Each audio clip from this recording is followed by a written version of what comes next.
Hello everyone, मैं मनीता आपका स्वागत करती हूँ अपनी YouTube channel guide with Manita पर।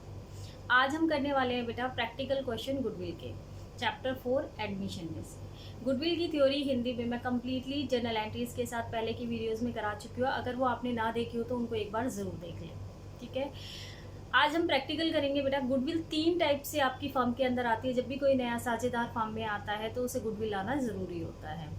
गुडविल क्या है, क्यों लाई जाती है, मैं पहले बता चुकी हूँ। गुडविल 3 टाइप से फर्म के अंदर आती है। First one privately, second one cash और तीसरे नंबर पर आता है नॉन कैश। प्राइवेटली मतलब किसी को नहीं पता। प्राइवेटली आई है, इलीगल टर्म में हो सकती है या टेबल के नीचे से सरका दो, किसी को क्या पता चलेगा सिवाय उसके जिसने ली है, ठीक है। तो जब कोई किसी को पता ही नहीं है तो ऐसी गुडविल का फर्म में कोई भी लेखा नहीं होता। फर्म के अकाउंट्स में इसकी कोई एंट्री पास नहीं होती, यानी कि फर्स्ट की एंट्री तो पास करनी नहीं है। तो अब आता है सेकंड, इन कैश। कैश में लेकर आती है, इसकी हम 3 एंट्री पास करेंगे। बेसिकली 2 एंट्री होती है, थर्ड एंट्री ऑप्शनल होती है। तो एक चीज़ का ध्यान रहे, गुडविल ट्रीटमेंट आपका एग्ज़ाम पॉइंट ऑफ व्यू से मोस्ट इम्पॉर्टेंट है। इसको ध्यान से करेंगे, प्रैक्टिकल क्वेश्चंस की प्रैक्टिस करेंगे, क्योंकि 4 मार्क्स के 2 क्वेश्चंस आते हैं, एक एडमिशन में से और एक रिटायरमेंट में से। बहुत सिंपल है, फ्री के मार्क्स हैं तो अच्छे से क्यों नहीं कर ले, ठीक है। तो अच्छे से इसको करना। अब हम स्टार्ट करते हैं अपना टॉपिक, ट्रीटमेंट ऑफ गुडविल के प्रैक्टिकल।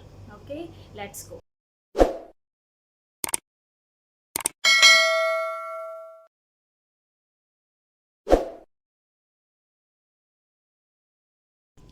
चलो बेटा प्रैक्टिकल स्टार्ट करते हैं। वीडियो को बहुत ध्यान से देखना, क्योंकि ये बहुत इंपॉर्टेंट क्वेश्चंस हैं आपके प्रैक्टिकल के। 4 मार्क्स के मैंने बता दिया आपके आते हैं पेपर में, तो काफ़ी इंपॉर्टेंट हो जाता है।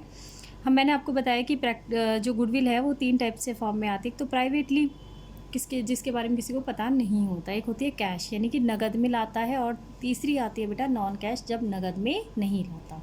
तो आज हम करेंगे प्राइवेटली और कैश। देखिए, प्राइवेटली अगर गुडविल फॉर्म में आ रही है तो उसकी तो कोई एंट्री होती नहीं, यानी कि फॉर्म में उसका कोई लेखा जोखा नहीं किया जाता है अकाउंट्स में। लेकिन जब कैश में लेकर आता है तो उसकी एंट्री कैसे पास होती है, पहले क्वेश्चन समझिए क्या है। के and why were partner in a form. के और वाई पार्टनर है, कितने रेशो के लिए, 3:2 के लिए। दे एडमिट जेड, किसको एडमिट करा, जेड को करा। कितने शेयर के लिए करा, 1/3 शेयर के लिए करा है। जेड एक्वायर, क्या है, एक्वायर्ड, यानी कि कौन सा केस हो गया बेटा, सेकंड केस हो गया। हिज शेयर फ्रॉम के एंड वाई किस रेशो में ले रहा है, 2:3 में। किस रेशो में एक्वायर कर रहा है, 2:3 रेशो में एक्वायर कर रहा है। तो मैंने आपको बता रखा है सेकंड केस यानी कि एक्वायर और टेक वाला होता है, जिसमें नया पार्टनर कंडीशन रखता है, और जो कंडीशन वो रखता है ना, जो शर्त वो रखता है, उसी शर्त को सेक्रीफाइसिंग रेशो भी कहा जाता है। यानी कि एक्वायर रेशो ही हमारा सेक्रीफाइसिंग रेशो होता है। तो यहाँ तो डायरेक्टली हमें पता चल गया कि सेक्रीफाइसिंग रेशो क्या है। Z brought 80,000 as capital. Z 80,000 पे कैपिटल लाया है और 30,000 1/3 शेयर के लिए प्रीमियम यानी कि गुडविल लाया है। तो क्या कैलकुलेट करना है, देखिए new profit sharing ratio calculate करना है और जर्नल एंट्री पास करनी है। तो सबसे पहले new profit sharing ratio calculate करते हैं। पहले भी बता चुकी हूँ, देखिए अच्छे से रिवीजन हो जाएगी दोबारा। सबसे पहला काम होता है हमारा लिखने का। तो सबसे पहले हम लिखेंगे अपने क्वेश्चन को। कैसे लिखते हैं मैं करवा चुकी हूँ वैसे आपको, पर देखिए दोबारा। के और वाई 2 पार्टनर है, 3:2 में अपना शेयर डिस्ट्रीब्यूट करते हैं। 3/5 के का हो जाएगा, 2/5 वाई का हो जाएगा। इन्होंने किसको एडमिट कराया, इन्होंने एडमिट कराया जेड को। कितने शेयर के लिए एडमिट कराए, 1/3 शेयर के लिए एडमिट कराया, ठीक है। जेड क्या कह रहा है, जेड कह रहा है कि वो एक्वायर कर रहा है कितना, एक्वायर फ्रॉम के एंड वाई। कितना कर रहा है, 2:3, यानी कि 2/5 के से लेगा और 3/5 वाई से लेगा, ठीक है। तो यहाँ पर आप देखिए क्या लिखेंगे, यहाँ पर लिखेंगे हम जेड टेक फ्रॉम के। कितना लेगा के से, अपने शेयर का 2/5। कितना लेगा, अपने शेयर का 2/5। तो कितना हो जाता है, 2/15, ठीक है। इसके बाद देखिए जेड टेक फ्रॉम वाई। कितना लेगा, अपने शेयर का 3/5। कितना लेगा, अपने शेयर का 3/5 यानी कि 3/15, ठीक है। अब यहाँ देखिए न्यू रेशो कैसे कैलकुलेट करेंगे, न्यू रेशो के वाई और जेड का तो 1/3 ही रहेगा, जेड का तो 1/3 ही रहेगा। के का क्या हो जाएगा, old share minus acquire. Old share कितना है 3/5 है, माइनस एक्वायर कितना एक्वायर कर रहा है 2/15, बताया मैंने आपको। वाई का ओल्ड शेयर कितना है 2/5 है और कितना एक्वायर कर रहा है 3/15, जेड का 1/3 ही रहेगा, ठीक है। यहाँ देखिए एलसीएम कितना आएगा 15 आएगा, 5 दिया 15, 3 दिया 9 माइनस 2, ठीक है। यहाँ पर भी 15 ही एलसीएम आएगा, 5 दिया 15, 3 दूनी 6 माइनस 3, ठीक है। और इसका कितना रहेगा 1/3 ही रहेगा, ओके। तो यहाँ देखिए इसका कितना हो जाएगा के का 9 में से 2 7/15, यहाँ पर 3/15 और इनका रहेगा भाई साहब का 1/3। तो हमारा न्यू रेशो के वाई और जेड क्या बनेगा, देखिए 7/15, 3/15 और 1/3, तो वही एलसीएम 15 हो जाएगा, 7 3 और 3 5 ज़ा 15 5। तो हमारा न्यू रेशो कितना आ गया बेटा, न्यू रेशो आ गया आपका 7 3 एंड 5, ठीक है। तो ये तो था न्यू रेशो। और सेक्रीफाइसिंग मैंने आपको पहले ही बताया कि सेक्रीफाइसिंग हमारा जो एक्वायर्ड शेयर होता है ना वही हमारा सेक्रीफाइसिंग। तो एक्वायर कितना है 2:3 है, तो यही हमारा सेक्रीफाइसिंग हो जाएगा 2:3। और हमेशा पुराने पार्टनर का होता है सेक्रीफाइसिंग क्योंकि वही सेक्रीफाइस करते हैं। आगे देखिए अब करेंगे हम अपनी जर्नल एंट्री, ठीक है। जर्नल एंट्रीज में मैंने आपको बता रखा है फर्स्ट एंट्री क्या होती है, जब कोई भी साझेदार फर्म में कैश में अपना शेयर लेकर आता है तो उसकी फर्स्ट एंट्री क्या पास होती है, देखिए क्या होगी, बैंक अकाउंट डेबिट, ठीक है, टू प्रीमियम फॉर गुडविल। लेकिन यहाँ पर क्या है, यहाँ पर वो कह रहा है कि भाई वो कैपिटल भी लेकर आ रहा है, कितनी 80,000 वो कैपिटल लेकर आ रहा है और 30,000 गुडविल।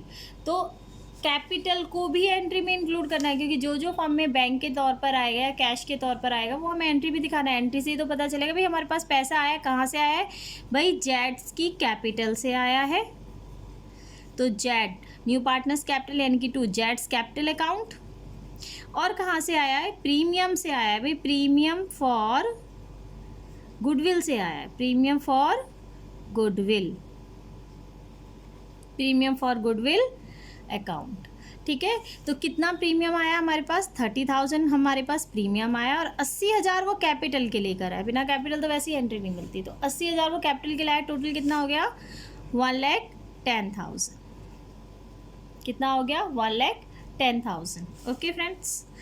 नेक्स्ट देखिए इसकी नरेशन है वो मैं आपको पहले की वीडियोस में जब मैंने इसका थ्योरी करवाया था तो मैंने इसकी नरेशन के साथ इसकी एंट्रीज बताई है, तो वो आप वहाँ से देखिएगा। यहाँ देखिए नेक्स्ट सेकंड हमारी क्या होगी, premium for goodwill account debit. अब क्या करोगे, गुडविल को डिस्ट्रीब्यूट करना है किस में, क्योंकि मैंने बता रखा है आपको जब भी कोई नया पार्टनर गुडविल लेकर आता है तो किसकी होती है, पुराने पार्टनर्स की होती है। वो पुराने पार्टनर्स के डिस्ट्रीब्यूट कर दी जाती है, उनके अकाउंट में ट्रांसफ़र कर दी जाती है, ठीक है। तो क्या हो गया entry, premium for goodwill account debit to X's capital account to Y's capital account, ठीक है। तो कैसे डिस्ट्रीब्यूट होगी बेटा, कितनी है 30,000 है, 30,000 किस में बताई थी, सेक्रीफाइसिंग रेशियो में डिस्ट्रीब्यूट होगी। Distribute premium for goodwill in sacrificing ratio two all partners. तो हमारा सेक्रीफाइसिंग रेशियो देखिए क्या है, सेक्रीफाइसिंग रेशियो है 2:3, 2/5 के का और 3/5 वाई का है, ठीक है। तो यहाँ देखिए के शेयर में कितनी आएगी 30,000 का 2/5, तो कितना हो जाता है 5 6 जा 30, तो ये हो जाता है 12,000। और वाई का शेयर कितना बनेगा, देखिए 30,000 का 3/5 वही 6 6 18, कितना बनेगा 18,000, ठीक है। तो वाई के शेयर में कितनी आई है 18 और के में 12। लिखिए इसे कैसे लिखेंगे, यहाँ देखिए, हाँ यहाँ देखिए 12,000 के को मिलेगी और 18,000 वाई को। देखिए 12 और 18 30 हो गया ना पूरा। तो ये थी आपकी गुडविल ब्रिंग इन कैश, यानी कि जब नया साझेदार फार्म में कैश में गुडविल लेकर आता है तो उसकी क्या एंट्री पास होती है। बेसिकली 2 एंट्री पास होती हैं, बैंक अकाउंट डेबिट टू जेट्स capital to premium for goodwill. फिर इस गुडविल को डिस्ट्रीब्यूट करते हैं पुराने पार्टनर्स में, premium for goodwill to X's capital to Y's capital in sacrificing ratio. आगे की वीडियोस में हम इसका एक अपियर वाला क्वेश्चन है वो करेंगे और इसका एक जो सेकंड ऑप्शनल है एक क्वेश्चन वो करेंगे, जिससे आपको ये बहुत अच्छे से क्लियर हो जाएगा। मेरी आगे की वीडियोस देखने के लिए मेरे चैनल को सब्सक्राइब करना ना भूलें, लाइक और शेयर ज़रूर करें। हाँ, बेल आइकन ज़रूर हिट कर लें ताकि आपको आगे का नोटिफिकेशन, मेरी आगे की वीडियोस का नोटिफिकेशन मिलता रहे। So thank you.